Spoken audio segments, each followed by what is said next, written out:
當鄧超陽同埋軒軒笑得好開心嗰陣時，我哋就講，哈哈哈哈！咁之後，但係咧，邪惡嘅魔王即係熊仔復活啦，喺度喎。咁之後咧，佢就話我一定要復仇，佢仲帶咗佢啲成員嚟添。之後佢就叫佢出嚟啦，因為佢想同嗰啲其他人打。而家去攻打鄧超陽同埋軒軒，之後同埋喺度喐都唔喐，嗰啲士兵就去攻擊鄧超陽同埋軒軒，鄧超陽同軒軒好快就打低咗佢哋。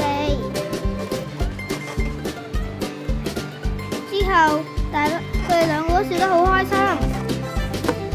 但係馮柏希咧就同佢打過兩隻，一齊打佢。但係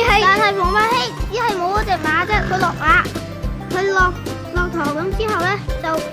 原來佢咧可以復活士兵喎，佢仲復活多一隻駱駝，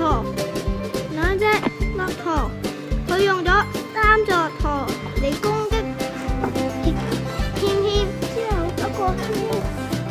單啲俾人打輸嗰陣時，唔緊要，鄧超陽就咧幫佢手打一隻，打完一隻之後咧，第一隻駱駝輸咗，